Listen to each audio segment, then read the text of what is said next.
Hey guys, I've got my third team, first battle against DesertFox1124, a very good battle. Sorry I don't have the scoreboards, I don't even know if the scoreboards are of any help. You can comment about that if you want. Is there a use in it? Does it make a difference? I just don't have the time at the moment to do one. Anywho, Empoleon is my lead, but the great thing about Team Preview is that I can just switch my lead depending on the situation, which this team definitely benefits on, as you'll see later. I have a couple of guys who can be my lead or be a false lead or whatever. There's a lot of things I can do at the lead, but not quite in this battle. The score doesn't quite take it out. Maybe Surf is a better move, and Empoleon does have a pretty good special attack, so maybe even Hydro Pump would have been a better choice. I predicted him to switch out because most Empoleon leads carry Aqua Jet, so it would be the best choice for him to switch out, but that's not exactly what he goes for. I go for the Stealth Rock. It doesn't really matter, just finish him off with a simple extreme speed.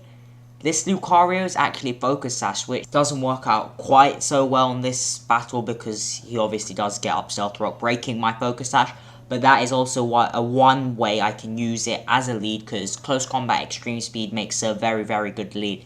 And this is where my team has got a little trick value, is actually my Zoroark, which is normally a standard lead. I predicted a switch.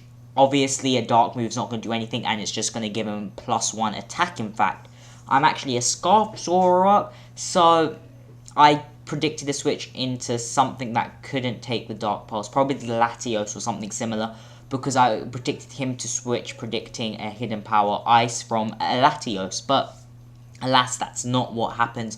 So I'm just going to have to keep on going for these simple Night Daisies. Unfortunately, I'm getting quite a bit of accuracy drop, which does save me here because he chooses not to stay, and due to these accuracy misses, he could have probably set up maybe a Rock Polish, maybe a Swords Dance, and possibly swept my whole team. Since none of my guys really outspeed him, as you'll see later in the battle, that becomes a very important factor later in the battle. This Nidoking is actually not Scarf, since I also already have a Scarf Zoroark, but it's supposed to be there to bluff the Choice Scarf, and it's actually a mixed Nidoking, which you very rarely see. However, if this was a fully special, as you would normally see, that Sludge Wave, no investment other than the sheer force and the life orb, it's not super effective. It has stab, it is a very powerful Sludge Wave, I do say, but if it was a max special attack, and it had Ice Beam, that would have possibly taken out a Latios in one hit.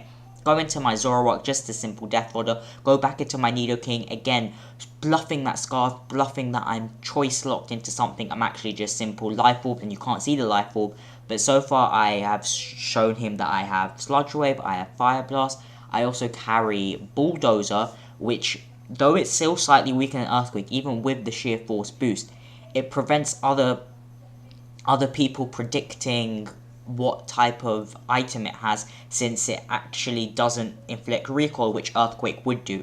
Okay, I'll go to my Cypher here, just as Death Fodder, so I can switch into my Latios, making him think that this guy is also Scarf too. So there's a lot of over-prediction here, a lot of bluffing going on, and it does pay off quite a bit. I get the 3 Thunderbolt off on this Wartortle, predicting that switch. He does survive, which shows that it was especially offensive Evilite Wartortle, but the second Thunderbolt is easily going to take it out. This Latios is actually Specs Modest, and the Modest though gives it a ridiculous power with Draco Meteor, with Stab, with Choice Specs, with Modest is ridiculous power, but the Modest may become a disadvantage later in this battle. The Nidoking, again, bluffing the Scarf, but he's actually also Scarf, so he doesn't really care, and Nidoking isn't that fast, as you'll see later in battles. It doesn't outspeed quite a few things. But Latios comes in, I'm just going to go for the Hidden Power Fire, and since this Rotom Grass form is Scarfed, I am able to take Hidden Power Ice reasonably well. It doesn't really matter, just Hidden Power Fire is the best move I can go for. Super effective against this Rotom, definitely going to take it out. Super effective against Cobalion, and Latios, his Latios, at such low hit points after Stealth Rock isn't going to be able to survive one.